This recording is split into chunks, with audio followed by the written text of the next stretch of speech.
Datang ke Yilan, membawa Anda menjelajahi rasa memikat dari pasar berusia seabad. Tahukah Anda? Sebenarnya dulu hanya ada satu pasar Yilan, kemudian terbagi menjadi pasar Paviliun Utara dan Selatan. Beberapa toko sudah ada di pasar selama puluhan tahun, atau bahkan toko kuno berusia 100 tahun, karena sudah bertahan begitu lama di pasar. Pasti ada alasan dan makna di balik keberadaannya. Toko pertama yang akan saya ajak Anda kunjungi hari ini, sudah buka selama 60 tahun di pasar Paviliun Utara, terutama bagi warga Yilan, mie saus wijen dan sup pangsit favorit mereka. Kombinasi ini adalah menu andalan mereka. Kulit tipis diisi daging giling segar, tekan dengan tangan sampai rapat, satu pangsit tiap 3 detik mudah sekali. Kulit pangsit ini, makin tipis makin enak, makin tebal makin tidak enak. Tak lama kemudian pangsit menumpuk tinggi. Dibuat segar saat dipesan, gerakan harus cepat.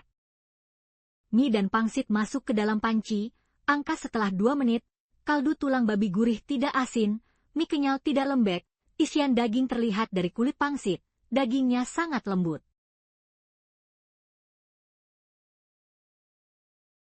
Rahasia kelezatannya adalah, daging harus digiling sehalus mungkin. Kalau tidak halus akan terasa berserat, karena pangsit biasa.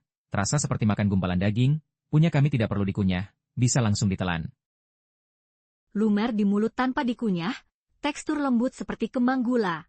Ada juga menu lain yang teksturnya luar biasa, yaitu sup bakso ikan, satu mangkuk isi bakso dan pangsit puas sekali gigit bakso ikannya, sangat kenyal dan padat, enak dimakan bersama pangsit, tekstur rasanya sangat kaya.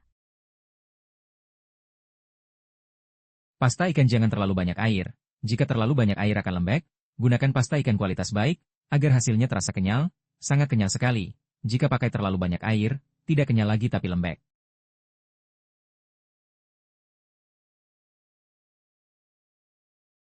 Sangat teliti soal takaran bahan, pemilik generasi kedua Chen Wenbin, mengelola toko lebih dari 40 tahun, sudah tua tapi belum pensiun, sudah membantu sejak usia 16 tahun, tapi merasa tidak tertarik di sini, bekerja di biro telekomunikasi selama 10 tahun, sampai kesehatan ayahnya menurun. Ayah stroke bagaimana sekarang? Saya anak tunggal, tidak punya saudara, memang tidak ada pilihan lain, harus pulang untuk meneruskan, bisnis besar itu cukup lumayan, pelan-pelan saja.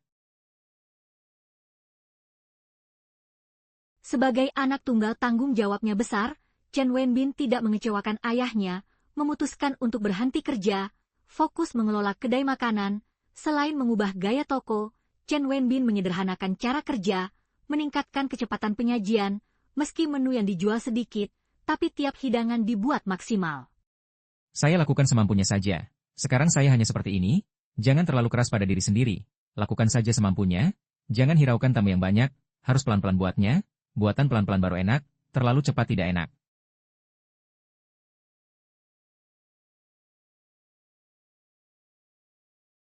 Masa pelan-pelan baru bisa enak, rasa yang enak butuh waktu untuk ditunggu. Dulu Chen Wenbin berjuang bersama istrinya, menjadi pendukung kuat bagi satu sama lain, ditambah bahan-bahan yang segar dan jujur, dimasak bagaimanapun tetap enak, pelanggan pasti akan datang sendiri. Sama seperti bakmi saus wijen ini, tahan uji oleh waktu. Saus wijen kental ditambah cuka dan kecap, sedikit minyak babi agar wangi, terlihat seperti dicampur asal. Padahal ini takaran emas.